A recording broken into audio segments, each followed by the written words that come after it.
아줌마, 당신 아들은 쓰레기야.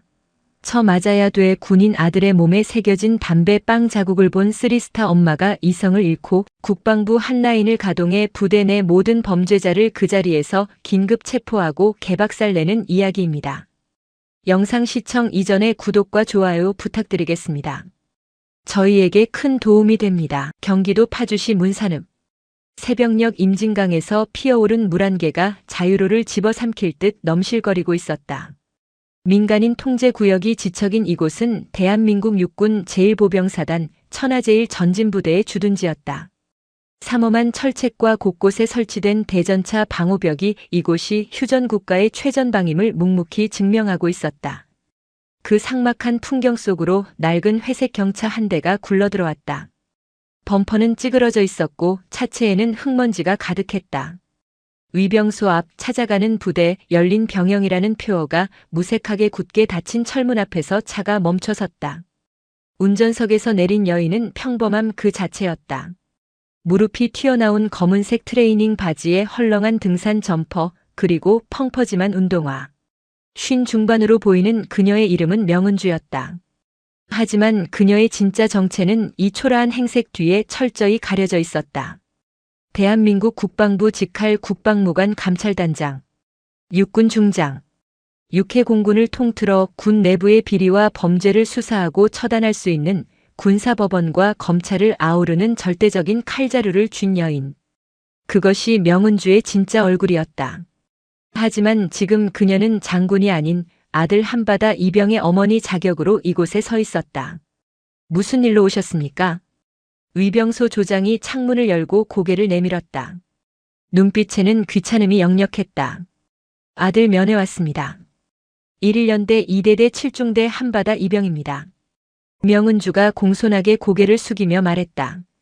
조장은 명은주의 차림새와 낡은 경차를 훑어보더니 코웃음을 쳤다. 아줌마, 오늘 평일인 거 모르세요? 평일 면회는 미리 행정반에 신청해서 승인받아야 되는 겁니다.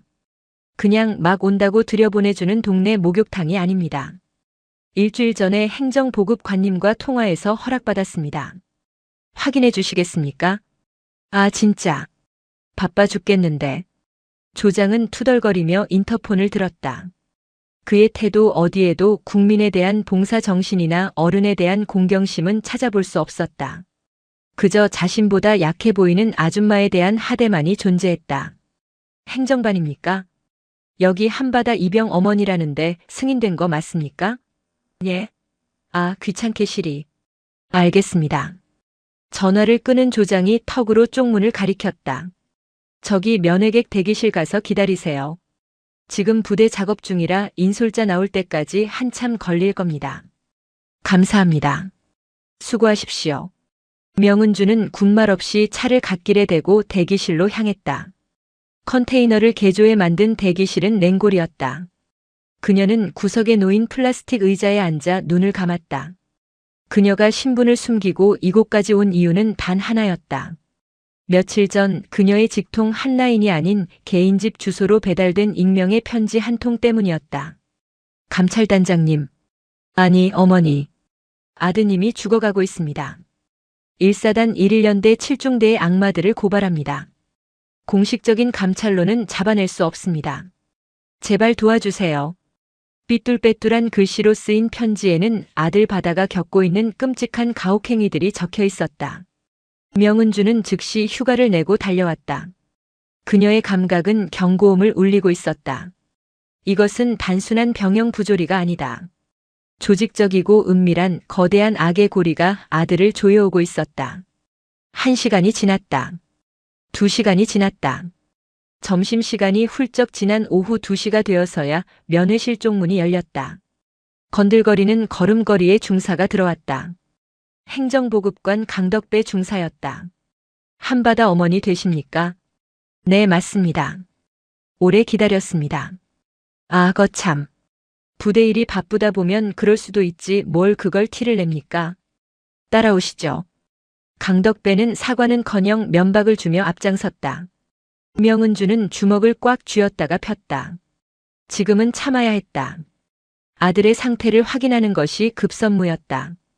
면회실 문을 열자 후끈한 열기와 함께 컵라면 냄새가 훅 끼쳐왔다. 그리고 그 구석진 자리에 그녀의 아들 한바다가 앉아 있었다. 바다야. 명은주의 목소리가 가늘게 떨렸다. 고개를 숙이고 있던 바다가 천천히 고개를 들었다. 그 순간 명은주는 숨이 턱 막히는 것을 느꼈다. 입대 전 수영선수를 꿈꿀 만큼 건장하고 다부졌던 아들의 모습은 온데간데 없었다. 헐렁한 전투복 사이로 드러난 목은 앙상했고 눈밑은 퀭하게 꺼져 있었다. 무엇보다 충격적인 것은 그의 눈동자였다. 삶의 의지를 잃어버린 죽은 물고기의 눈. 엄마? 바다가 자리에서 일어나려다 비틀거렸다. 다리를 절뚝거리고 있었다. 너 다리가 왜 그래? 얼굴은 또 왜 이렇고? 명은주가 달려가 아들을 부축했다. 가까이서 본 아들의 얼굴은 처참했다. 화장으로 가리려 애쓴 흔적이 보였지만 눈가와 턱 밑에 든 시퍼런 멍자국은 감출 수 없었다. 손톱은 뜯겨 있었고 귀 뒤쪽에는 담뱃불에 데인 듯한 흉터가 선명했다. 아니야. 훈련하다가 넘어진 거야. 괜찮아, 엄마. 바다가 명은주의 시선을 피하며 움츠러들었다. 그때 뒤에서 낄낄거리는 웃음소리가 들려왔다. 어머니. 바다가 좀 칠칠 맞아서 그렇습니다. 어제 작업하다가 계단에서 굴렀거든요. 운동신경이 영 꽝이라니까. 강덕배 중사의 옆에는 언제 왔는지 험악한 인상의 상병 하나가 서 있었다. 이름표에는 마광수라는 이름이 박혀 있었다. 부대원들이 미친 개라고 부른다는 바로 그자였다. 마광수는 명은주를 보며 비릿한 미소를 지었다. 안녕하십니까? 바다 맞선임 마광수 상병입니다. 제가 바다 친동생처럼 아끼면서 가르치고 있는데 애가 워낙 배우는 게 느려서 다치는 일이 좀 많네요. 속상하게. 친동생처럼 아껴서 몸이 이 지경이 됩니까? 명은주가 차갑게 물었다. 그녀의 눈빛이 매섭게 빛났다. 아따 아줌마 눈초리 보소. 누가 보면 우리가 때린 줄 알겠네. 마광수가 껌을 짝짝 씹으며 한 발짝 다가왔다. 위협적인 태도였다. 야 한바다. 너 엄마한테 똑바로 말해. 내가 멍청해서 넘어진 거라고. 우리가 너 병원도 데려가고 약도 발라주고 얼마나 챙겨줬는데. 은혜를 원수로 갚으면 안 되지. 바다의 어깨가 사시나무 떨듯 떨렸다. 그는 마광수의 눈빛만 봐도 공포에 질려 있었다. 맞아요. 엄마. 선임분들이 잘해주셨어요. 제가 잘못한 거예요. 제발. 그냥 밥이나 먹어요. 아들이 애원했다. 살려달라는 눈빛이 아닌 제발 아무것도 하지 말고 조용히 가달라는 체념의 눈빛. 명은주의 가슴이 찢겨나가는 듯 했다. 이것은 폭행이 아니었다. 영혼살인이었다. 명은주는 떨리는 손으로 싸온 도시락 가방을 열었다. 그래. 밥 먹자. 엄마가 김밥 싸왔어. 그녀는 짐짓 아무렇지 않은 척 연기하며 주변을 살폈다. 면회실 곳곳에는 감시 카메라가 있었지만 전원 표시등은 꺼져 있었다. 증거를 남기지 않겠다는 치밀함이었다. 이곳은 군대가 아니었다. 철저히 고립된 범죄 소굴이었다. 아들 바다는 김밥을 입에 넣지도 못하고 물만 들이켰다. 목이 부어 삼키기 힘든 모양이었다. 그 모습을 지켜보는 강덕배 중사와 마광수 상병은 옆 테이블에 앉아 컵라면을 후루룩거리며 자기들끼리 떠들었다. 야, 오늘 저녁에 집합 있냐? 네. 소대장님이 분위기 좀 잡으라고 하셔서 점호 끝나고 세탁실 뒤에서 교육 좀 시킬 예정입니다. 적당히 해라. 저번처럼 애 기절시키지 말고. 영창 가기 싫으면. 에이, 제가 누굽니까? 안 보이는 곳만 골라서 톡톡 건드려주죠. 티 안 나게. 그들은 명은주가 듣고 있다는 사실을 전혀 개의치 않았다. 오히려 들으라는 듯 목소리를 높였다. 아줌마가 뭘 어쩌겠냐는 오만함이 깔려 있었다. 명은주는 식탁 아래로 스마트폰 녹음 기능을 켰다. 저기요. 군인 아저씨들. 명은주가 불렀다. 말씀이 좀 지나치시네요. 때리는 게 교육입니까? 그리고 안 보이는 곳만 때린다는 건 무슨 말입니까? 강덕배가 젓가락을 내려놓고 인상을 찌푸렸다. 아, 아줌마. 밥이나 먹이고 가시지 왜 남의 대화 엿듣고 난리입니까? 군대 돌아가는 거 모르면 가만히 계세요. 요즘 엄마들 치맛바람 때문에 군대가 이 모양 이 꼴 된 거 아닙니까? 치맛바람이라뇨. 제 아들이 다쳐서 왔는데 부모가 걱정하는 게 치맛바람입니까? 다친 게 아니라 넘어진 거라니까요. 아, 진짜 말 안 통하네. 마광수가 벌떡 일어나 바다의 어깨를 툭 쳤다. 야, 한바다. 내 엄마 왜 이러시냐? 교육 좀 시켜라. 우리가 너 때문에 이렇게 욕먹어야겠냐? 죄송합니다. 엄마, 그만해요. 제발. 바다가 울먹였다. 그때 면회실 문이 벌컥 열리며 장교 한 명이 들어왔다. 대위 계급장을 단 중대장 위대한이었다. 훤칠한 키에 말끔한 얼굴이었지만 눈빛은 뱀처럼 교활해 보였다. 무슨 소란입니까? 위대한이 들어오자 강덕배와 마광수가 경례를 붙였다. 충성. 중대장님, 면회객이 자꾸 억지를 부려서 말입니다. 바다가 넘어진 걸 가지고 우리가 때렸다고 신고하겠다지 뭡니까? 위대한은 명은주를 훑어보았다. 허름한 옷차림을 본 그는 입꼬리를 비틀어 올렸다. 어머니 되십니까? 칠중대장 위대한 대위입니다. 네. 바다 엄마입니다. 먼 길 오시느라 고생하셨는데 오해가 있으신 것 같네요. 우리 부대는 선진 병영이라 구타 가혹행위 같은 거 절대 없습니다. 바다가 좀 적응을 못하는 편이긴 합니다. 위대한은 품에서 서류 봉투 하나를 꺼내 테이블 위에 던졌다. 이게 뭡니까? 현역 복무 부적합 심사 동의서입니다. 명은주의 눈썹이 꿈틀했다. 바다가 군 생활을 너무 힘들어해서요. 정신적으로도 좀 불안해 보이고 우울증 증세도 있고 자해 시도도 의심됩니다. 아무래도 여기서 더 데리고 있는 건 서로에게 불행 아니겠습니까? 어머니가 여기 동의해 주시면 저희가 의병 제대 쪽으로 잘 처리해 드리겠습니다. 불명예 제대긴 하지만 아들 살리는 셈치고 사인하시죠. 명은주는 서류를 집어들었다. 정신분열 의심 관심 병사 부대 부적응. 온갖 낙인들이 아들의 이름 옆에 적혀 있었다. 멀쩡한 아들을 때려서 망가뜨려 놓고 이제는 정신병자로 몰아 내쫓으려 하고 있었다. 사건을 덮으려는 전형적인 수법이었다. 자해 시도요? 바다가 자해를 했단 말입니까? 네. 저번 주에 화장실에서 칫솔대로 목을 찌르려는 걸 저희가 발견해서 막았습니다. 안 그러냐, 바다야. 위대한이 바다를 노려보며 말했다. 바다는 고개를 푹 숙인 채 아무 말도 하지 못했다. 거짓말이었다. 목에 난 상처는 자해가 아니라 누군가 조른 흔적이었다. 명은주는 서류를 천천히 내려놓았다. 그리고 위대한 대위의 눈을 똑바로 응시했다. 중대장님, 이 서류 대대장 표독수 중령님 결제받은 겁니까? 위대한의 표정이 일순간 굳었다. 일개 병사 어머니 입에서 대대장의 이름이 그것도 정확한 계급과 함께 나올 줄은 몰랐기 때문이다. 아니, 어머니가 대대장님 함자는 어떻게? 묻는 말에나 대답하십시오. 대대장이 알고 묵인한 겁니까? 아니면 당신들이 꾸민 짓입니까? 분위기가 싸늘하게 변했다. 명은주의 말투에서 평범한 아줌마의 어수룩함은 완전히 사라져 있었다. 이 아줌마가 미쳤나? 어디서 감히 신문을 해? 야, 행보관. 헌병 불러. 민간인이 부대 와서 행패 부린다고 끌어내라고 해.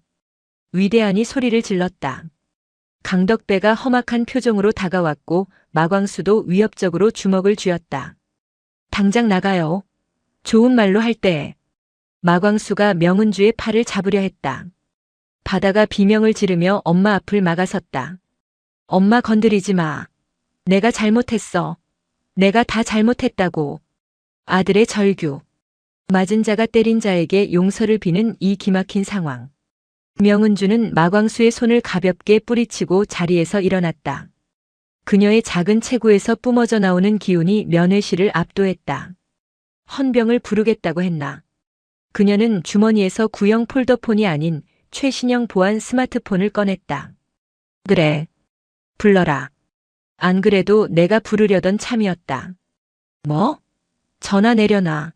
어디서 전화를 써? 위대한이 폰을 뺏으려 달려들었다. 하지만 명은주는 침착하게 단축번호 0번을 눌렀다. 통신보안. 국방부 장관실 한라인입니다. 스피커폰 너머로 들려오는 목소리. 면회실의 공기가 순간 정지했다. 장관실. 한라인. 위대한의 손이 허공에서 멈췄다. 강덕배의 입이 떡 벌어졌다. 나다. 국방무관 감찰단장 명은주 중장. 전화기 너머에서 당황한 그러나 즉각적인 복창 소리가 들려왔다. 충성. 단장님 말씀하십시오. 지금 즉시 내 병력 출동시켜. 위치는 파주 1사단 1일연대 2대대다. 1군단장에게도 연결해. 1사단장, 연대장, 대대장 전원 집합시키라고 해. 10분 준다. 명은주는 전화를 끊지 않고 위대한을 노려보았다. 그리고 헌병대 특임대도 같이 보내. 여기 쓰레기가 3마리 있어서 분리수거를 좀 해야겠거든. 중장. 위대한 대위의 다리가 후들거렸다. 강덕배 중사는 들고 있던 믹스커피 종이컵을 바닥에 떨어뜨렸다. 뜨거운 커피가 군화 위로 쏟아졌지만 그는 뜨거움을 느낄 겨를조차 없었다. 마광수 상병은 상황 파악이 안 된 듯 멍하니 눈만 껌뻑였다. 거짓말. 사기꾼 아냐? 위대한이 애써 현실을 부정하려 했다. 하지만 명은주의 눈빛은 거짓을 말하는 사람의 것이 아니었다. 수만 명의 부하를 호령해 본 자만이 가질 수 있는 절대적인 위험이 서려 있었다. 거짓말 같나? 명은주가 아들 바다를 일으켜 세웠다. 바다야. 고개 들어. 엄마? 미안하다. 엄마가 너무 늦게 왔어. 내 신분을 숨겨서 널 이런 놈들 밑에 방치해서 정말 미안하다. 명은주는 손수건으로 아들의 눈물을 닦아주었다. 그리고 다시 새 남자를 향해 돌아섰다. 너희들의 논리가 그거였지. 힘없는 놈은 밟혀도 된다고. 군대니까 까라면 까야 한다고. 명은주가 한 걸음씩 다가갔다. 위대한은 뒷걸음질 치다 벽에 부딪혔다. 좋아. 그 논리 그대로 적용해 주마. 너희는 나보다 약하다. 계급도 권한도 명분도. 그럼 나한테 짓밟혀도 할 말 없겠네. 단장님. 오해십니다. 저는 정말 몰랐습니다. 애들이 시켜서. 위대한이 비굴하게 손을 비볐다. 오해? 내 아들을 정신병자로 몰아 내쫓으려던 그 서류가 오해라고. 명은주의 호통이 떨어지는 순간 밖에서 요란한 굉음이 들려오기 시작했다. 두두두두두두. 헬리콥터 소리였다. 그것도 한 대가 아니었다. 건물이 흔들릴 정도의 진동이 느껴졌다. 창문 너머 연병장의 흙먼지 폭풍이 일어났다. 하늘을 새까맣게 뒤덮은 UH 의육식 블랙호크 편대. 기체 옆면에는 국방부 감찰단을 상징하는 검은색 독수리 마크와 함께 선명한 별 3개 성판이 그려져 있었다. 동시에 사이렌 소리가 부대 전체를 뒤덮었다. 위병소 바리케이드가 박살나는 소리와 함께 검은색 세단과 헌병 작전 차량 수십 대가 물밀듯이 들이닥쳤다. 전 병력 집합. 대대장부터 2등병까지 전원 연병장 집합. 지금 이 시간부로 이 부대의 지휘권은 국방부 감찰단이 접수한다. 확성기 소리가 쩌렁쩌렁 울렸다. 면회실 문이 부서질 듯 열리며 검은 대테러복을 입은 국방부 특별수사관들이 들이닥쳤다. 그들의 가슴에는 국방부 감찰이라는 노란색 패치가 붙어 있었다. 충성. 국방무관 감찰단 특별조사팀장 대령 김철수 명령받고 도착했습니다. 선두의 선 대령이 명은주에게 절도 있는 거수 경례를 올렸다. 수고했어. 김 대령. 명은주는 차분하게 명령을 내렸다. 지금 즉시 이면회실 봉쇄해. 그리고 저기 서 있는 셋 현행범으로 긴급 체포해. 혐의는 상관 모욕, 허위 공문서 작성, 직권 남용, 그리고 특수 가혹행위다. 예, 알겠습니다. 체포해. 수사관들이 위대한 강덕배, 마광수에게 달려들었다. 살려주십시오. 장군님, 한 번만 봐주십시오. 이거나. 내가 누군 줄 알아. 우리 아빠가 누군 줄 아냐고. 마광수가 발악했지만 특수부대 출신 수사관들에게는 어린애 장난에 불과했다. 순식간에 수갑이 채워지고 그들은 바닥에 무릎 꿇려졌다. 명은주는 그들에게 눈길조차 주지 않았다. 그녀는 멍하니 서 있는 아들의 손을 꼭 잡았다. 가자, 바다야. 어디? 어디로요? 연병장으로. 내가 흘린 눈물, 오늘 여기서 다 갚아줄게.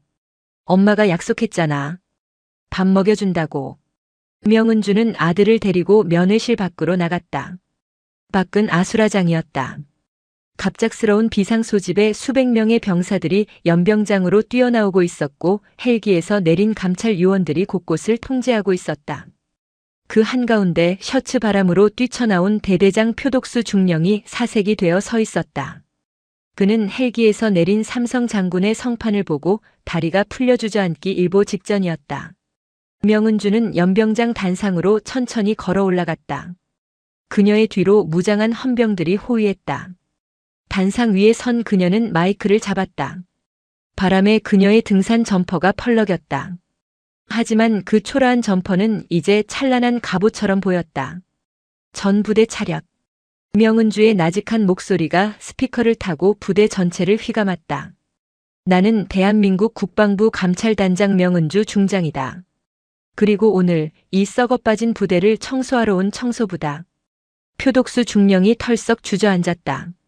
파주의 안개가 걷히고 서슬 퍼런 심판의 칼날이 번쩍이는 순간이었다. 파주의 하늘은 변덕스러웠다. 조금 전까지 흩날리던 흙먼지가 가라앉자 차가운 빗방울이 하나둘 떨어지기 시작했다. 마치 하늘도 이 부대에 씻겨 내려가야 할 죄악을 알고 있는 듯 했다. 1.1년대 2대대 연병장. 축구장 2개 크기의 드넓은 공간에는 500여 명의 병력이 오와 열을 맞춰 도열해 있었다. 하지만 그들의 표정에는 군기 대신 불안과 공포 그리고 영문을 알 수 없는 기대감이 뒤섞여 있었다. 단상 위에는 대한민국 국방부 감찰단장 명은주 중장이 서 있었고 그 아래 진흙탕 바닥에는 이 부대의 제왕으로 군림했던 대대장 표독수 중령이 무릎을 꿇고 있었다. 표독수. 그는 육군사관학교 출신으로 진급을 위해서라면 부하들의 고혈을 짜내는 것도 서슴지 않는 인물이었다. 그는 지금 자신의 눈앞에 벌어진 상황을 도저히 받아들일 수가 없었다. 감찰단장님. 이건 절차상 문제가 있습니다. 사단장님께 보고도 없이 예하부대 지휘관을 이렇게 짐승 다루듯 하시는 건 표독수가 억울하다는 듯 고개를 쳐들고 항변했다. 그의 전투복은 흙탕물에 젖어 볼품 없었지만 눈빛만은 여전히 도끼를 품고 있었다. 명은주는 대답 대신 손짓했다. 감찰 수사관이 두툼한 서류 뭉치를 가져와 단상 위에 올려놓았다. 절차라. 명은주의 목소리가 확성기를 타고 쩌렁쩌렁 울렸다. 자네가 내 아들 한바다를 정신병자로 몰아 강제 전역시키려 했던 그 절차 말인가? 아니면 부대 운영비를 횡령해 자네 개인 별장을 짓는 데 쓴 그 절차를 말하는 건가? 표독수의 동공이 지진이 난 듯 흔들렸다. 그게 무슨... 명은주는 서류 뭉치를 집어들어 표독수의 면상을 향해 뿌렸다. 수백 장의 종이가 비에 젖어 그의 얼굴과 몸 위로 처량하게 달라붙었다. 지난 2년간 자네가 작성한 관심병사 관리 기록과 부대 결산 내역서 원본이다. 내 부하들이 자네 관사 비밀 금고에서 찾아냈지. 아주 꼼꼼하더군. 병사들이 먹어야 할 부식비를 빼돌려 회식비로 둔갑시키고 다친 병사들의 치료비를 삭감해 부대 정비비로 쓰고. 명은주는 한 걸음씩 계단을 내려와 표독수의 코앞까지 다가갔다. 무엇보다 내가 용서할 수 없는 건 자네가 만든 그 특별관리구역이야. 일명 표독수 농장. 연병장에 서 있던 병사들 사이에서 웅성거림이 일었다. 그것은 공공연한 비밀이었다. 표독수는 부대 뒷산의 그린벨트 구역을 불법으로 개간해 개인 농장을 만들었고 관심병사나 적응장애 병사들을 치유한다는 명목으로 그곳에 보내 노예처럼 부려먹었다. 내 아들 바다가 거기서 무슨 일을 했는지 아나? 명은주의 목소리가 떨렸다. 하루 14시간씩 돌을 나르고 밭을 갈았다. 허리가 끊어질 것 같다고 호소해도 자네는 정신력 강화 훈련이라며 진통제 하나 주지 않았지. 그곳은 치유의 공간이 아니라 합법을 가장한 강제 수용소였어. 오해입니다.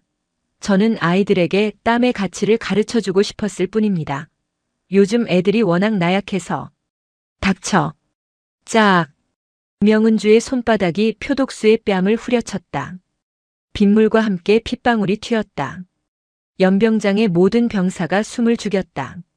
천하의 대대장이 뺨을 맞는 광경은 그들에게 충격 그 자체였다. 나약해? 나라를 지키러 온 귀한 아들들을 병들게 만든 건 바로 너 같은 쓰레기 지휘관들이야. 내가 입고 있는 그 군복, 내 어깨에 달린 그 계급장. 부끄럽지도 않나? 표독수는 고개를 떨구었다. 더 이상의 변명은 통하지 않는다는 것을 깨달은 것이다. 하지만 그의 입가에는 비릿한 미소가 스쳐 지나갔다. 단장님, 후회하실 겁니다. 제가 혼자 죽을 것 같습니까? 표독수가 나직하게 중얼거렸다. 제 뒤에 누가 있는지 아시지 않습니까? 파주 지역구 사선 국회의원 길태산 의원님. 그분이 제 사촌 형님입니다. 협박. 벼랑 끝에 몰린 쥐가 고양이를 무는 격이었다. 명은주는 차갑게 웃었다. 길태산? 그래, 국방위원회 간사 길태산 의원 말이지. 그녀는 표독수의 멱살을 잡고 일으켜 세웠다. 잘 됐군. 안 그래도 그 인간이 군 납품 비리에 연루된 정황을 포착해서 내사 중이었는데 내가 아주 결정적인 연결고리가 되어주겠어. 뭐라고? 끌고 가. 국방부 지하 조사실로 넘겨. 내가 뱉어낼 자백들이 아주 기대되는군. 수사관들이 표독수에게 수갑을 채워 질질 끌고 갔다. 이거나 길 의원님께 전화할 거야. 그의 비명소리가 빗소리에 묻혀 사라졌다. 명은주는 흐트러진 매무새를 고치지도 않은 채 다시 단상 위로 올라갔다. 그리고 비를 맞으며 서 있는 500명의 병사를 바라보았다. 그녀의 시선이 맨 앞줄 의무대에서 응급조치를 받고 휠체어에 앉아있는 아들 바다에게 머물렀다. 바다는 믿기지 않는다는 표정으로 엄마를 올려다보고 있었다. 미안하다 아들아. 이제야 엄마 노릇을 하는구나. 명은주는 마이크를 다시 잡았다. 전 병력 주목. 지금부터 이 부대의 모든 일과를 중단한다. 대대장실은 순식간에 임시수사본부로 바뀌었다. 명은주는 대대장이 앉던 가죽 의자를 발로 차 치워버리고 딱딱한 철제 의자에 앉았다. 김대령. 각 중대별로 병사들을 분리해. 간부들은 전원 행정반에 격리하고 휴대폰 압수해. 병사들과 간부들의 눈빛 교환조차 허용하지 마. 알겠습니다. 단장님. 그리고 의무대장 불러와. 내 아들 진단서 조작한 그 군의관 놈부터 조져야겠어. 잠시 후 1년대 의무중대장인 오진상 대위가 불려왔다. 그는 사시나무 떨듯 떨고 있었다. 한바다 입영 진료 기록. 내가 썼나? 명은주가 진료 기록부를 내던졌다. 거기에는 단순 타박상, 꾀병 소견 있음이라는 글자가 적혀 있었다. 갈비뼈에 실금이 가고 고막이 파열 직전인 환자에게 꾀병.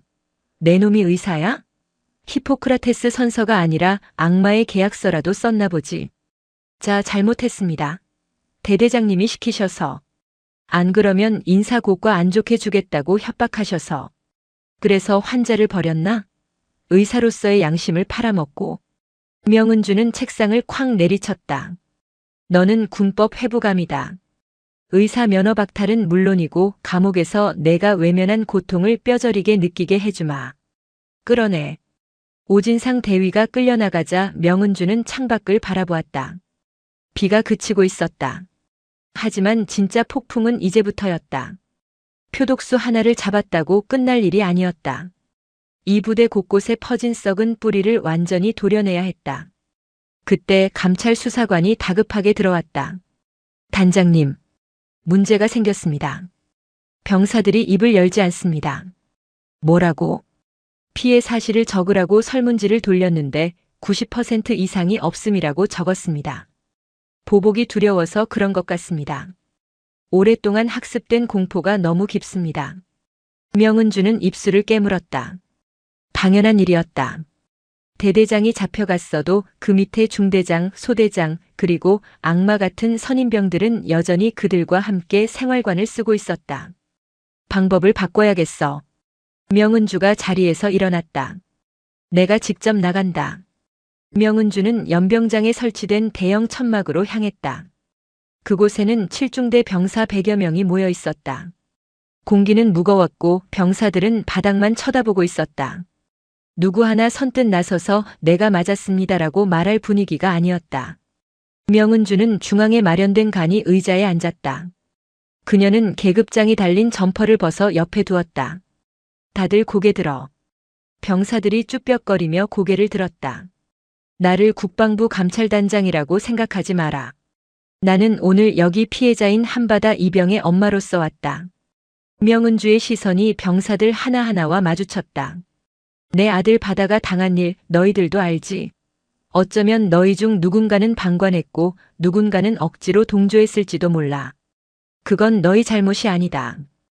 그렇게 만든 지휘관들과 시스템의 잘못이야. 정적이 흘렀다. 하지만 이제는 말해야 해. 내가 여기서 나가면 다시 예전으로 돌아갈까봐 겁나지. 저 악마 같은 고참들이 다시 너희를 괴롭힐까봐 무섭지? 약속한다. 나는 이 부대의 고름을 완전히 짜내기 전까지는 절대 집에 가지 않는다. 내 직을 걸고 내 목숨을 걸고 너희를 지켜준다. 그때 구석에 휠체어에 앉아있던 한바다가 손을 들었다. 바다의 목소리는 작았지만 천막 안의 정적을 깨기에는 충분했다. 말하겠습니다. 바다는 떨리는 손으로 자신의 전투복상의 단추를 풀었다. 그리고 러닝 셔츠를 걷어 올렸다. 헉!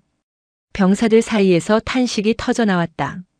바다의 배와 등은 온통 멍 자국과 화상 흉터로 뒤덮여 있었다. 마치 지도를 그려놓은 듯 참혹했다. 마광수 상병이 심심할 때마다 라이터로 지졌습니다. 냄새가 난다며. 살 타는 냄새가 좋다고. 바다는 울음을 터뜨렸다.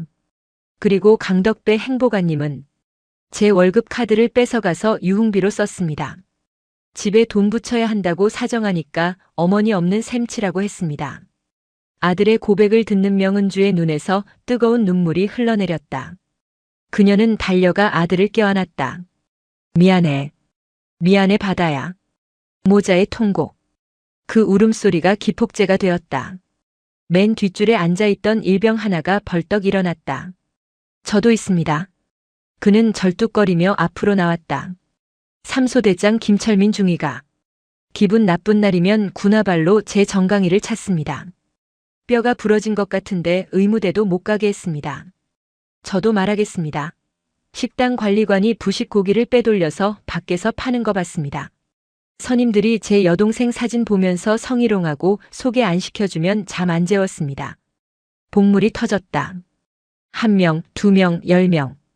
병사들이 앞다투어 쏟아져 나왔다. 그동안 억눌려왔던 분노와 서름이 폭발했다. 그들은 서로를 부둥켜 안고 울었고 명은주의 손을 잡고 하소연했다. 감찰 수사관들의 손이 바빠졌다. 녹음기는 쉴 새 없이 돌아갔고 진술서는 쌓여만 갔다. 조사 결과는 충격적이었다. 1.1년대 2대대는 군대가 아니라 범죄 집단의 소굴이었다. 단순 구타는 기본이었다. 온라인 불법 도박 사이트 운영, 대포폰 반입 및 판매, 후임병명의 도용 대출, 그리고 가장 끔찍한 것은 조직적인 성추행이었다. 가해자 명단이 작성되었다. 마광수 상병, 강덕배 행보관, 위대한 중대장, 표독수 대대장뿐만이 아니었다. 부사관단의 30%, 장교단의 절반이 이 범죄 카르텔에 연루되어 있었다. 명은주는 작성된 악마 리스트를 들고 행정반으로 향했다. 그곳에는 격리된 간부들이 불안한 표정으로 대기하고 있었다. 똑똑히 들어라. 명은주가 리스트를 흔들었다. 여기 적힌 이름들. 전원 긴급 체포한다. 군 검찰? 아니, 민간 검찰과 공조해서 끝까지 쫓아갈 거다. 너희가 전역한다고 끝날 것 같나? 천만의 말씀. 사회에 나가서도 평생 범죄자라는 낙인을 찍고 살게 해주마. 나 단장님, 한 번만 선처해 주십시오. 저희는 그저 위에서 시키는 대로. 비겁한 변명 집어치워. 명은주의 호통에 유리창이 떨렸다. 부하를 지키지 못하는 지휘관은 필요 없다. 하물며 부하를 착취하는 지휘관은 적보다 더한 쓰레기다. 너희는 오늘부로 군인이 아니다. 그 시각 헌병특임대가 생활관을 급습했다. 침상 및 관물대 뒤 천장 텍스 위에서 숨겨진 대포폰과 도박 장부 현금 뭉치가 쏟아져 나왔다. 가해 병사들은 줄줄이 포승줄에 묶여 연병장으로 끌려 나왔다. 그들의 표정에는 더 이상 거만함이 없었다. 공포와 비굴함만이 남아 있었다. 피해 병사들은 그 광경을 지켜보며 눈물을 흘렸다. 하지만 이번 눈물은 슬픔의 눈물이 아니었다. 해방의 눈물이었다. 그러나 명은주는 아직 만족하지 않았다. 표독수가 믿는 구석이 있다고 했지. 명은주는 김철수 대령을 불렀다. 길태산 의원과의 통화 내역, 그리고 표독수의 비밀 장부에서 길태산에게 흘러간 자금 흐름. 다 확보했나? 네. 확보했습니다. 하지만 상대는 현역 사선 의원입니다. 섣불리 건드렸다가는 정치적 역풍을 맞을 수도 있습니다. 역풍? 명은주는 싸늘하게 웃었다. 바람이 불면 그 바람을 타고 불을 지르면 돼. 더 큰 놈이 올 거야. 냄새를 맡고. 그녀의 예상대로였다. 부대 정문 쪽에서 또다시 소란이 일어났다. 이번에는 검은색 고급 세단 행렬이었다. 번호판에는 별 2개 소장 성판이 달려 있었다. 일사단장 오만석 소장이 도착한 것이다. 오만석 소장. 그는 군인이라기보다는 정치꾼에 가까운 인물이었다. 그는 길태산 의원과 호영호제하는 사이였으며 차기 군단장 진급을 위해 표독수 중령의 비리를 알면서도 덮어주고 있었다. 오만석이 대대장실로 성큼성큼 들어왔다. 그의 얼굴은 붉게 상기되어 있었다. 명단장, 이게 무슨 행패입니까? 오만석이 소리쳤다. 내 허락도 없이 남의 예하부대를 쑥대밭으로 만들어? 이건 명백한 월권이야. 명은주는 앉은 자리에서 일어나지도 않았다. 그녀는 천천히 커피를 한 모금 마신 뒤 오만석을 올려다보았다. 오 소장, 자네는 부하들이 쑥대밭이 된 건 안 보이고 자네 자존심 쑥대밭 된 것만 보이나? 뭐요? 말 조심해. 내가 선배야. 선배 대접받고 싶으면 선배답게 행동했어야지. 명은주가 자리에서 일어났다. 그녀의 눈빛이 오만석을 꿰뚫었다. 표독수가 매달 길태산 의원에게 500만 원씩 상납할 때 중간 배달 사고 방지한다는 명목으로 자네가 수수료 떼어먹은 거. 내가 모를 줄 알았나? 오만석의 표정이 일순간 굳었다. 증거 있나? 이건 모함이야. 증거? 자네 운전병이 다 불었어. 현금 쇼핑백 나를 때마다 10만 원씩 용돈 받았다더군. 그리고 자네 관사 옷장 속에 있는 골프 가방. 그 안에 현금 5천만 원 아직 그대로 있지? 오만석은 식은땀을 흘렸다. 감찰단장의 정보력은 상상을 초월했다. 그녀는 이미 모든 패를 쥐고 이곳에 온 것이다. 그때 오만석의 휴대폰이 울렸다. 발신자는 형님. 길태산 의원이었다. 오만석은 떨리는 손으로 전화를 받으려 했다. 하지만 명은주가 그 손을 낚아챘다. 그리고 스피커폰 버튼을 눌렀다. 야, 오만석, 너 일 처리를 어떻게 하는 거야? 표독수 그 새끼 잡혀갔다며. 내 장부 털리면 너도 끝장인 거 몰라? 당장 그 미친 감찰단장 년 막아. 적나라한 목소리가 대대장실을 가득 채웠다. 문 밖에 서 있던 감찰 수사관들과 헌병들이 그 소리를 똑똑히 들었다. 명은주는 피식 웃으며 오만석의 손에서 전화기를 가져왔다. 반갑습니다. 길 의원님. 그 미친 감찰단장년 명은주입니다. 전화기 너머에서 헉하는 소리와 함께 침묵이 흘렀다. 너 이 여자가 겁도 없이. 겁은 의원님이 상실하신 것 같네요. 방금 그 통화 아주 깨끗하게 녹음되었습니다. 그리고 표독수의 비밀 장부와 오만석 소장의 비자금 내역까지. 제가 지금 이걸 들고 어디로 갈 것 같습니까? 타협합시다. 명 장군. 원하는 게 뭐야? 내년 총선 공천? 아니면 대장 진급? 내가 다 해줄 수 있어. 제가 원하는 건 딱 하나입니다. 명은주의 목소리가 낮고 무겁게 깔렸다. 당신 같은 기생충들이 내 아들과 병사들의 피를 빨아먹지 못하게 하는 것. 그거 하나면 됩니다. 에이. 기대하십시오. 내일 아침 9시 뉴스 헤드라인은 의원님 얼굴로 도배될 테니까요. 명은주는 전화를 끊고 오만석을 바라보았다. 그는 이미 다리에 힘이 풀려 주저앉아 있었다. 체포해. 명은주의 짧은 명령에 헌병들이 오만석 소장에게 달려들었다. 이거나. 나 사단장이야. 너희들 다 죽여버릴 거야. 죽는 건 내 놈 명예다.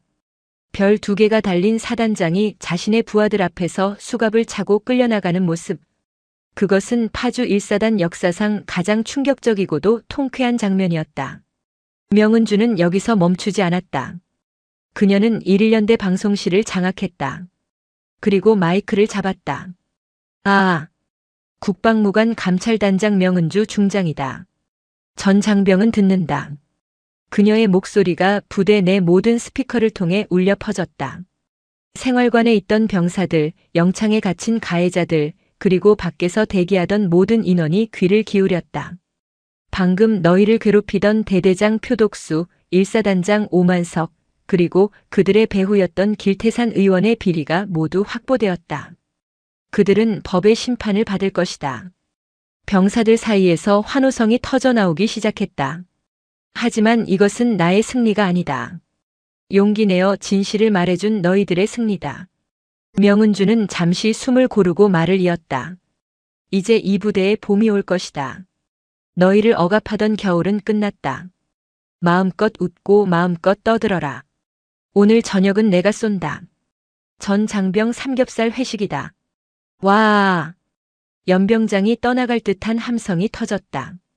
모자를 던지고 서로 얼싸안고 춤을 추는 병사들. 그들 사이로 휠체어를 탄 한바다가 웃고 있었다. 태어나서 처음 보는 가장 환하고 행복한 미소였다. 명은주는 방송실 창문 너머로 그 광경을 바라보았다. 그녀의 눈시울이 다시 붉어졌다. 그때 뉴스 속보 알림이 그녀의 스마트폰을 울렸다. 속보 국방부 감찰단 대규모 군납 비리 및 가혹행위 적발. 현역 여당 의원 긴급 체포영장 청구. 세상이 뒤집어지고 있었다. 도파민이 폭발하는 순간이었다. 명은주는 밖으로 나갔다. 빗물에 씻긴 파주의 저녁 하늘에 붉은 노을이 깔리고 있었다. 그 붉은 빛은 마치 병사들이 흘린 피와 땀을 위로하는 훈장처럼 보였다. 이제 시작이다. 그녀는 주먹을 꽉 쥐었다. 아직 청소해야 할 쓰레기들이 남아 있었다. 그리고 아들의 상처를 치유하는 긴 여정이 기다리고 있었다. 서울 여의도 국회의 사당. 길태산 의원은 노련했다. 그는 검찰의 소환 통보를 받자마자 휠체어를 타고 나타났다. 멀쩡하던 사람이 하루아침에 중환자가 되는 정치인 특유의 뻔뻔한 연기였다. 수많은 기자 앞에서 그는 링거를 꽂은 채 마스크를 쓰고 쉰 목소리로 호소했다. 국민 여러분, 이것은 명백한 정치 탄압입니다. 국방부 감찰단장 명은주 중장은 자신의 아들이 군 생활에 적응하지 못한 것을 비관하여 빗나간 모성애로 군의 기강을 흔들고 있습니다. 일선 지휘관들을 겁박하고 저와 같은 무고한 정치인을 희생양 삼아 자신의 정치적 야욕을 채우려 하고 있습니다. 그의 전략은 교묘했다. 프레임 전환. 사건의 본질인 가혹행위와 비리를 덮고 명은주를 아들 감싸기에 미친 헬리콥터 맘으로 매도하는 것이었다. 그의 입김이 닿은 언론사들과 인터넷 댓글 부대가 움직이기 시작했다. 단독 명은주 중장 아들 학창 시절부터 유약해. 군 부적응 예견된 일. 사설 장군의 사유화된 권력, 대한민국 안보를 위협한다. 충격 1사단 장병들, 명 단장의 강압 수사에 공포 느껴 익명 인터뷰. 여론이 출렁거렸다. 진실을 모르는 사람들은 자극적인 헤드라인에 동요했다. 명은주를 응원하던 댓글창에 비난의 화살이 꽂히기 시작했다. 국방부 감찰단장실. 전화벨이 쉴 새 없이 울려대고 있었다. 청와대 민정수석실, 국방부 장관실, 심지어 여당 원내대표실까지. 압박은 전방위적이었다. 단장님, 상황이 좋지 않습니다. 보수 단체들이 국방부 앞에서 단장님 해임 촉구 시위를 시작했습니다. 김철수 대령이 침통한 표정으로 보고했다. 명은주는 창밖을 내려다보았다. 정문 앞에 모인 시위대가 그녀의 사진에 빨간 X자를 긋고 화형식을 하고 있었다. 타오르는 불길이 그녀의 눈동자에 비쳤다. 흔들리지 마. 김대령. 명은주의 목소리는 차분했다. 거짓은 화려하고 빠르지만 진실은 느리고 투박하지. 하지만 결국 남는 건 진실이야. 우리는 우리의 일을 한다. 길태산의 비자금 계좌 추적 어디까지 됐지? 거미줄처럼 복잡하게 얽혀 있어서 시간이 더 필요합니다. 하지만 결정적인 증인이 필요합니다. 장부만으로는 그가 몰랐다, 보좌관이 했다고 꼬리 자르기를 하면 빠져나갈 구멍이 생깁니다. 증인이라. 명은주는 생각에 잠겼다. 표독수 중령은 감옥에서 입을 다물고 있었다. 길태산이 자신을 꺼내줄 거라는 헛된 믿음을 가지고 있는 듯 했다. 그때 명은주의 개인 휴대전화가 진동했다. 발신자 제한 표시. 여보세요. 저기 명은주 단장님 되십니까? 가늘게 떨리는 여성의 목소리였다. 맞습니다. 누구십니까? 저는 길태산 의원의 수행비서였던 사람입니다. 3년 전에 그 사람 때문에 쫓겨났고요. 뉴스 보고 연락드렸습니다. 그 사람 악마입니다. 제가 도울 수 있을까요? 어둠 속에서 한 줄기 빛이 내려오는 순간이었다. 반격은 예상치 못한 곳에서 시작되었다. 길태산의 언론 플레이가 극에 달하던 날 밤 인터넷 커뮤니티에 글 하나가 올라왔다. 저는 1사단 1일연대 전역자입니다. 명은주 장군님 욕하지 마십시오. 글쓴이는 자신의 전역증과 함께 군 복무 시절 표독수 중령의 농장에서 노예처럼 일하다 다친 상처 사진을 올렸다. 길태산 의원이요? 그 사람 표독수 중령이랑 형님 동생 하면서 부대 자주 왔습니다. 올 때마다 우리 보고 일 잘한다. 개돼지들도 가르치면 쓸만한 애라면서 비웃었습니다. 명 장군님이 우리를 구해주지 않았다면 우리는 거기서 죽어서 나왔을 겁니다. 이 글은 순식간에 수십만 건의 조회수를 기록했다. 뒤이어 1.1년대 피해자 모임이라는 이름으로 수십 명의 전역자와 현역 병사들이 릴레이 인증을 시작했다. 그들은 자신들이 겪은 지옥 같은 실상과 명은주가 보여준 눈물겨운 구출 작전을 생생하게 증언했다. 우리 엄마도 못해준 걸 명 장군님이 해주셨습니다. 그분은 장군이 아니라 어머니였습니다. 여론이 순식간에 뒤집혔다. 미친 헬리콥터 맘이라는 프레임은 박살났다. 국민들은 분노했다. 길태산 의원실 홈페이지는 마비되었고 국방부 앞 시위대는 자발적으로 모인 장병사랑 어머니회 회원들에게 쫓겨났다. 그리고 결정적인 한방. 명은주가 확보한 수행비서의 증언이 뉴스에 터졌다. 길태산 전 비서, 길 의원, 군납업체로부터 성접대받고 뇌물수수.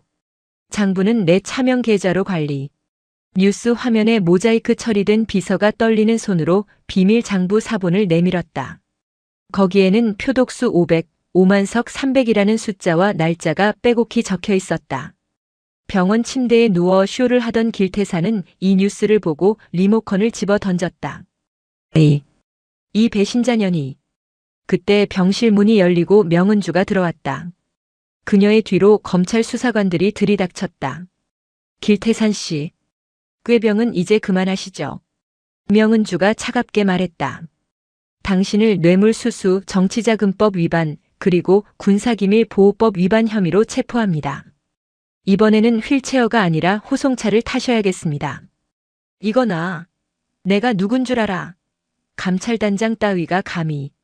길태산이 링거줄을 뽑으며 발악했지만 수사관들은 그를 가차없이 제압했다.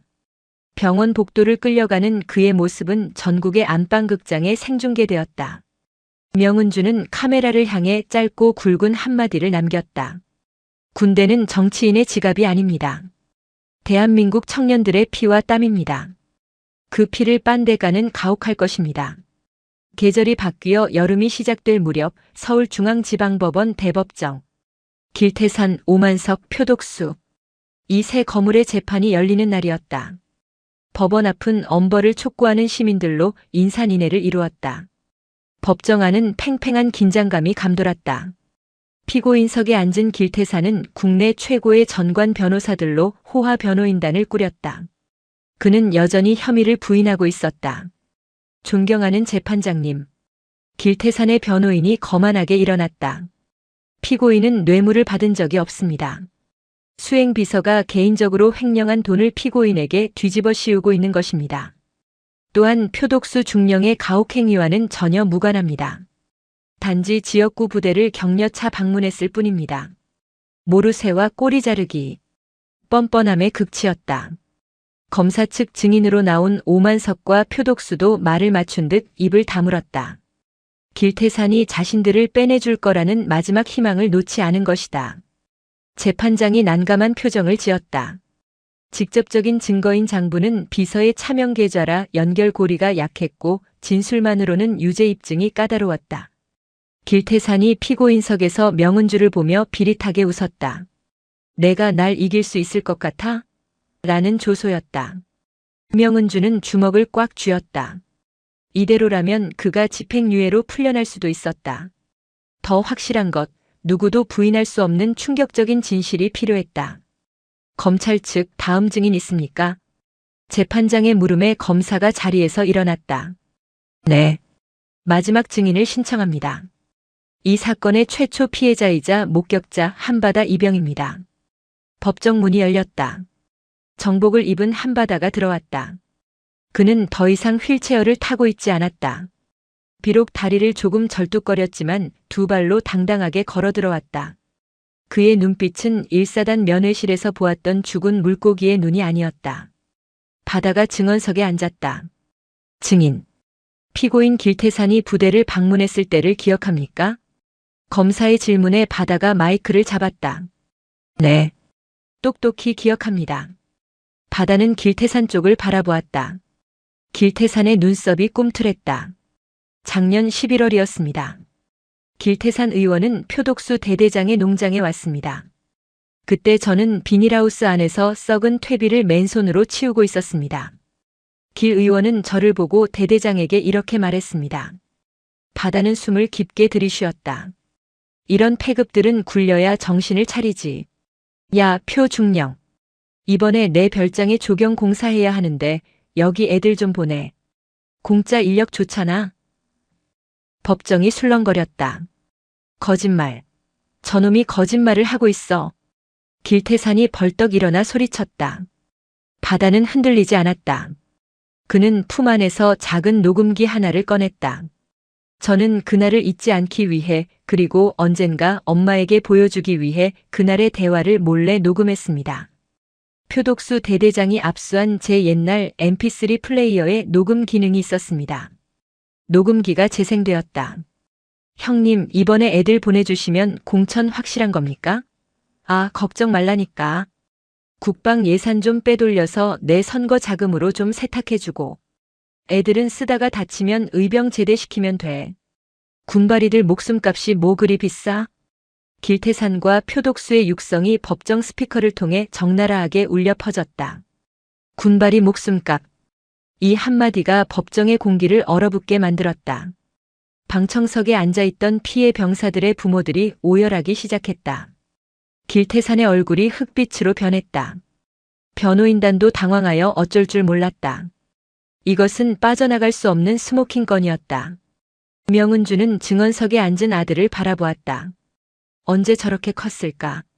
자신의 뒤에 숨어 떨기만 하던 아이가 이제는 거악 앞에서 당당하게 진실을 외치고 있었다. 가슴 벅찬 감동이 밀려왔다. 바다는 마지막으로 말을 이었다. 재판장님, 저들은 저희를 사람이 아닌 도구로 보았습니다. 하지만 저희는 누군가의 소중한 아들이고 이 나라를 지키는 군인입니다. 돈과 권력으로 군인의 명예를 짓밟은 저들에게 법이 살아있음을 보여주십시오. 판결이 내려지는 날, 재판장은 판결문을 읽어 내려갔다. 피고인 길태산. 국민의 대표로서 군의 기강을 바로잡아야 함에도 불구하고 지위를 이용하여 뇌물을 수수하고 장병들을 사적으로 유용하며 인권을 유린했다. 죄질이 극히 불량하고 반성의 기미가 없다. 재판장이 잠시 숨을 고르고 주문을 낭독했다. 피고인 길태산에게 징역 15년, 벌금 50억 원을 선고한다. 피고인 오만석 징역 10년, 피고인 표독수 징역 12년. 피고인들은 이 판결이 확정되는 즉시 법정 구속한다. 땅, 땅, 땅. 판사봉 소리가 법정에 울려 퍼지는 순간 방청석에서 환호성과 박수가 터져나왔다.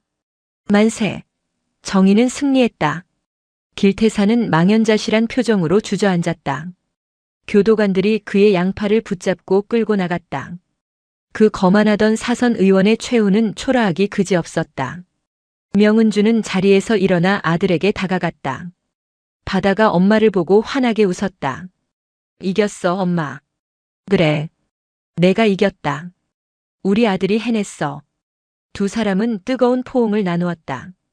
카메라 플래시가 그들을 비추었다. 그것은 단순한 승리의 기록이 아닌 대한민국 군대가 새로 태어나는 역사의 한 장면이었다. 사건이 마무리되고 반년이 지났다. 다시 찾은 파주 1사단. 부대의 풍경은 완전히 바뀌어 있었다. 낡은 생활관은 허물어지고 최신식 건물이 들어서고 있었다. 명은주가 주도한 국방개혁안의 시범 사업지였다.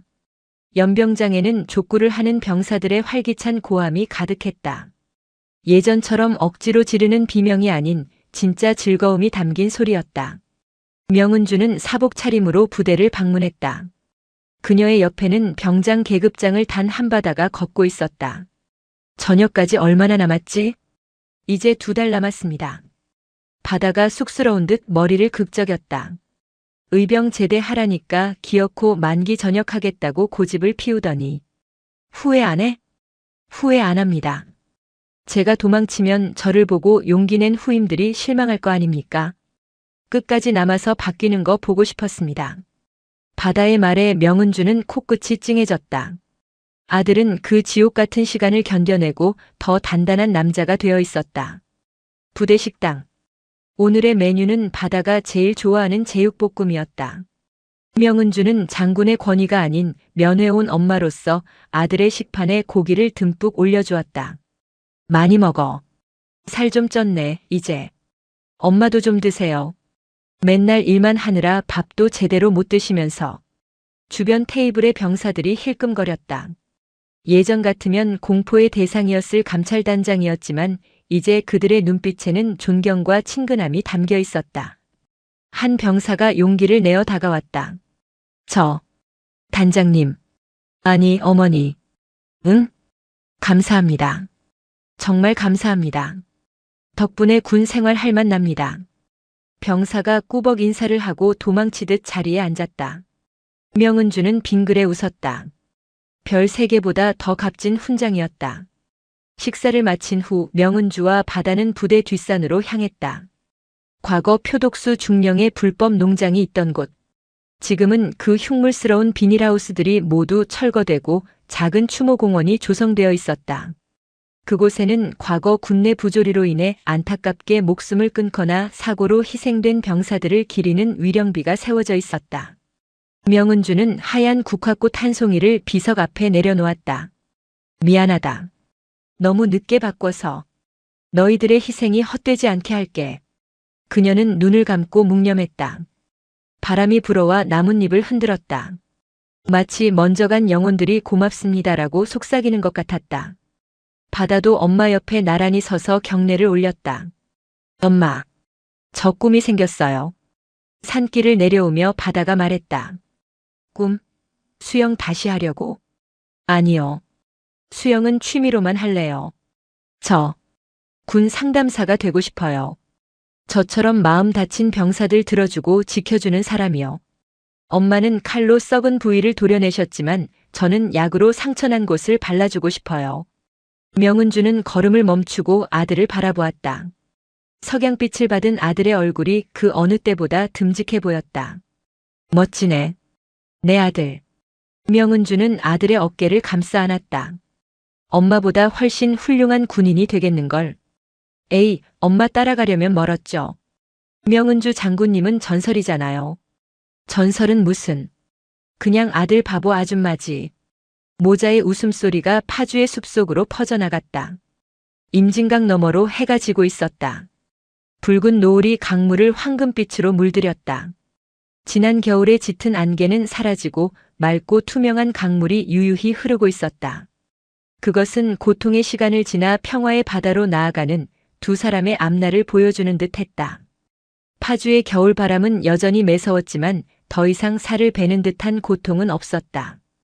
2년이라는 시간이 흘렀다. 임진강변의 철책선 위로 하얀 눈이 소복이 쌓여 있었고 1사단 전진부대 위병소 앞은 전역자들을 배웅하는 환송 인파로 북적였다. 병장 한바다. 전역을 명받았습니다. 이에 신고합니다. 전진. 위병소 앞에서 우렁찬 함성이 터져나왔다. 한바다였다. 입대할 때의 주눅 들고 야위었던 모습은 온데간데 없었다. 다부진 어깨, 햇볕에 그을린 건강한 피부, 그리고 무엇보다 자신감으로 꽉 찬 눈빛. 그는 당당한 대한민국 예비역 병장이 되어 위병소를 걸어 나오고 있었다. 바다야. 고생했다. 형. 나가서 연락해요. 술 한 잔 사주셔야죠. 뒤따라 나온 후임병들이 바다를 행가래 쳤다. 억지로 하는 환송이 아니었다. 바다는 지난 1년 6개월간 후임들에게 천사 선임이자 고충 해결사로 통했다. 자신의 아픔을 대물림하지 않으려 누구보다 노력했고 부조리가 싹틀 때마다 가장 먼저 나서서 막아주었던 진짜 리더였다. 행갈에 처지는 바다의 시선이 저 멀리 주차장에 멈췄다. 검은색 세단 한 대가 서 있었다. 차 문이 열리고 코트 차림의 명은주가 내렸다. 그녀는 장군의 정복이 아닌 평범한 어머니의 모습으로 아들을 기다리고 있었다. 바다는 후임들에게 손을 흔들고 엄마에게 달려갔다. 엄마. 와락. 모자는 눈밭 위에서 서로를 끌어안았다. 2년 전 면회실에서 공포에 떨며 안기던 때와는 달랐다. 이제 바다는 엄마보다 머리 하나는 더 컸고 엄마를 포근히 감싸 안을 수 있을 만큼 넓은 품을 가지고 있었다. 고생했다, 아들. 무사히 돌아와줘서 고마워. 명은주가 아들의 등을 토닥였다. 그녀의 목소리에 물기가 젖어 있었다. 엄마 덕분이죠. 엄마가 지켜주신 덕분에 저도 우리 부대도 무사할 수 있었어요. 바다가 쑥스러운 듯 코를 훌쩍였다. 가자. 할머니가 집에서 갈비찜 해놓고 기다리신다. 와, 진짜요? 오늘 배 터지게 먹어야겠다. 차에 오르기 전 바다는 다시 한번 부대 쪽을 뒤돌아보았다. 천하제일 전진부대라는 간판이 햇빛을 받아 반짝였다. 그곳은 한때 지옥이었지만 이제는 그가 성장하고 이겨낸 승리의 터전으로 기억될 것이다. 바다가 전역하고 사회로 돌아온 뒤에도 명은주의 시계는 멈추지 않았다. 그녀는 국방부 감찰단장으로서의 임기를 마치고 육군 참모총장의 특명으로 신설된 군 인권혁신위원회의 위원장직을 맡았다. 그녀가 주도하여 만든 일명 명은주 방지법은 군 사법체계를 송두리째 바꿔놓았다. 첫째, 군내 사망사고나 성범죄 등 중대범죄는 군사법원이 아닌 민간법원에서 재판하도록 이관했다.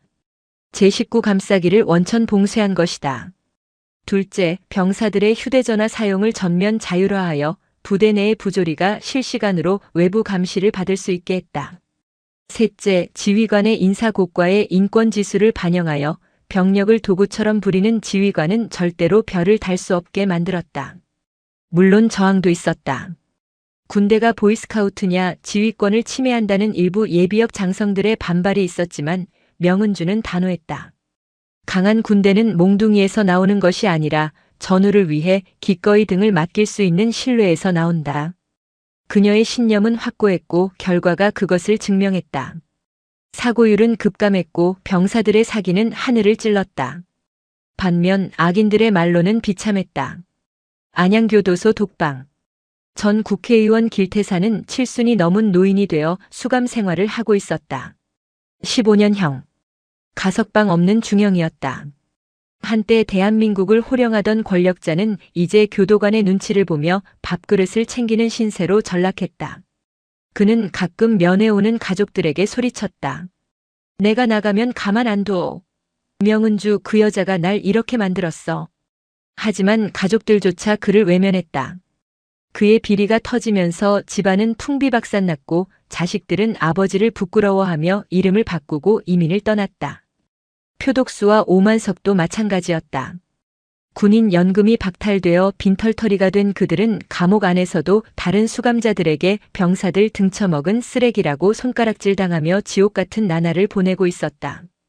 명은주는 가끔 보고서를 통해 그들의 근황을 전해 들었지만 어떤 감정도 느끼지 않았다. 복수는 끝났고 그들은 그저 지나간 과거의 찌꺼기일 뿐이었다. 시간은 유수와 같이 흘러 5년이라는 세월이 더 지났다. 강원도 홍천의 깊은 숲속. 이곳에는 국방부가 운영하는 군 트라우마 치유센터 마음의 숲이 자리 잡고 있었다. 상담실 문이 열리고 한 병사가 눈물을 훔치며 나왔다. 그 뒤를 이어 하얀 가운을 입은 상담사가 따뜻한 미소를 지으며 배웅했다. 김일병, 오늘 얘기하느라 고생 많았어요. 다음 주에 또 봐요. 그때는 좀 더 편하게 얘기해요. 네. 감사합니다, 선생님. 병사가 꾸벅 인사를 하고 돌아갔다. 상담사는 책상으로 돌아와 차트를 정리했다. 명패에는 수석 상담 심리사 한바다라는 이름이 적혀 있었다. 바다는 저녁 후 심리학과에 편입해 밤낮 없이 공부했다. 자신의 아픈 경험을 밑거름 삼아 군대에서 상처받은 병사들을 전문적으로 치유하는 상담사가 된 것이다. 똑똑. 들어오세요. 문이 열리고 중년의 여인이 들어왔다. 희끗희끗한 머리에 주름이 늘었지만 여전히 꼿꼿한 허리와 맑은 눈빛을 가진 여인. 명은주였다. 엄마. 여기까지 웬일이세요? 바다가 반색하며 자리에서 일어났다. 근처 부대에 강연하러 왔다가 들렀지. 우리 아들 일 잘하고 있나 감찰하러 왔다. 명은주가 장난스럽게 웃으며 아들의 집무실을 둘러보았다. 책상 위에는 바다가 상담한 병사들이 보낸 감사 편지들이 수북하게 쌓여 있었다. 선생님 덕분에 살았습니다. 저녁하고 꼭 찾아뵙겠습니다. 명은주는 편지 하나를 집어들고 흐뭇하게 웃었다. 장군 엄마보다 낫네. 사람 살리는 일하고 있으니. 에이, 무슨 말씀을요. 엄마가 길을 터주셨으니까 제가 걷는 거죠. 바다가 따뜻한 차를 내왔다. 두 사람은 창가에 앉아 숲을 바라보았다. 바다야. 기억나니? 7년 전 내가 나한테 했던 말. 무슨 말이요? 표독수 농장에서 내가 그랬잖아. 썩은 퇴비를 맨손으로 치우면서 나는 쓸모없는 사람이라고 생각했다고. 바다의 표정이 잠시 어두워졌다가 이내 옅은 미소로 바뀌었다. 그랬었죠. 그때는 정말 제가 세상에서 제일 하찮은 존재 같았어요. 그런데 지금 봐라. 너는 누군가에게 세상에서 제일 필요한 존재가 되었어. 퇴비가 썩어서 거름이 되고 그 거름이 나무를 키우듯. 너의 아픔이 거름이 되어 수많은 생명을 살리고 있구나. 명은주가 아들의 손을 잡았다. 거칠었던 손은 이제 부드러운 상담사의 손이 되어 있었다. 엄마, 저 요즘 정말 행복해요. 상담실에 들어올 때는 죽고 싶다는 표정으로 들어오던 병사들이 나갈 때는 웃으면서 나가는 걸 볼 때마다 아, 내가 살아있구나. 내가 이겼구나. 그런 생각이 들어요. 그래. 그게 진정한 승리다. 놈들을 감옥에 보낸 것보다 내가 이렇게 훌륭하게 살아가는 것. 그게 진짜 복수고 승리야. 창밖으로 산새 소리가 들려왔다. 평화로운 오후였다. 며칠 뒤 서울 용산 국방부 대강당. 오늘은 명은주 대장의 전역식이 있는 날이었다. 그녀는 대한민국 군인으로서 오를 수 있는 가장 높은 자리, 육군 참모총장까지 역임하고 40년의 군 생활을 마감하는 자리에 섰다. 강당은 수천 명의 장병과 내외빈으로 가득 찼다. 대통령도 직접 참석하여 그녀의 노고를 치하했다. 하지만 명은주의 눈에 들어온 것은 귀빈석에 앉은 화려한 인사들이 아니었다. 맨 앞줄 정장을 차려입은 한바다와 그의 옆에 앉은 수십 명의 청년들. 그들은 7년 전 파주 1사단에서 명은주가 구해냈던 피해 병사들이었다. 이제는 의젓한 사회인이 되어 자신들을 구해준 어머니의 마지막 길을 배웅하러 온 것이었다. 명은주가 단상에 섰다. 그녀는 준비해온 원고를 덮었다. 사랑하는 국군 장병 여러분, 그리고 존경하는 국민 여러분. 그녀의 목소리는 떨리지 않았지만 깊은 울림이 있었다. 저는 오늘 40년간 입었던 군복을 벗습니다. 제 어깨에 달린 별 넷은 무거웠습니다. 때로는 그 무게가 버거워 주저앉고 싶을 때도 있었습니다. 명은주는 잠시 숨을 고르며 아들을 바라보았다. 하지만 제가 다시 일어설 수 있었던 것은 권력의 힘이 아니었습니다. 살려달라는 병사들의 작은 목소리, 그리고 그 목소리에 응답해야 한다는 어미로서의 책임감 때문이었습니다. 장내에 숙연한 침묵이 흘렀다. 군대는 전쟁을 위해 존재하지만 역설적이게도 군대가 가장 지켜야 할 가치는 사람입니다. 사람이 없는 안보는 껍데기일 뿐입니다. 부디 제가 떠난 후에도 이 제복이 권력의 상징이 아닌 수호와 헌신의 상징으로 남기를 간절히 소망합니다. 명은주가 마지막 경례를 올렸다. 대장 명은주. 전역을 명받았습니다. 이에 신고합니다. 충성. 충성. 강당이 떠나갈 듯한 함성과 박수가 터져나왔다. 오케스트라가 연주하는 위풍당당 행진곡이 울려 퍼졌다. 그때 깜짝 이벤트가 벌어졌다. 바다와 피해 병사들이 단상 위로 올라온 것이다. 그들의 손에는 거창한 꽃다발 대신 작은 앨범 하나가 들려 있었다. 단장님, 아니 총장님, 이거 받아주십시오. 대표로 나선 청년이 앨범을 건넸다. 명은주가 앨범을 열었다. 거기에는 그들이 사회에 나가 결혼하고 아이를 낳고 직장에서 일하며 웃고 있는 평범하고 행복한 일상 사진들이 빼곡히 붙어 있었다. 그리고 맨 뒷장에는 삐뚤빼뚤한 글씨로 이렇게 적혀 있었다. 당신이 지켜주신 덕분에 저희는 오늘을 살고 있습니다. 당신은 영원한 저희의 대장님입니다. 명은주는 참았던 눈물을 터뜨렸다. 그 어떤 훈장보다 값진 선물이었다. 그녀는 청년들 하나하나를 안아주었다. 고맙다. 잘 살아줘서 고맙다. 저녁 후 명은주는 고향인 경기도 양평의 작은 시골집으로 내려갔다. 그녀는 텃밭을 가꾸고 아침이면 강변을 산책하며 평범한 할머니로 돌아갔다. 뉴스에서나 보던 철의 여인은 이제 이웃집 푸근한 아줌마가 되어 있었다. 주말 저녁. 대문 밖에서 자동차 경적 소리가 들렸다. 엄마, 저 왔어요. 바다가 양손 가득 장바구니를 들고 들어왔다. 그 뒤로 참한 아가씨 한 명이 수줍게 따라 들어왔다. 바다가 상담대학원에서 만난 여자친구였다. 아이고, 우리 아들 왔네. 손님도 오시고. 명은주가 앞치마에 손을 닦으며 반겼다. 어머니, 안녕하세요. 말씀 많이 들었습니다. 어서 와요. 누추한 곳까지 오느라 고생했네. 저녁 식탁에는 명은주가 직접 기른 상추와 쑥갓, 그리고 바다가 좋아하는 돼지 갈비찜이 푸짐하게 차려졌다. 보글보글 끓는 된장찌개 냄새와 고소한 밥 짓는 냄새가 집안을 가득 채웠다. 이것은 평화의 냄새였다. 엄마, 그거 아세요?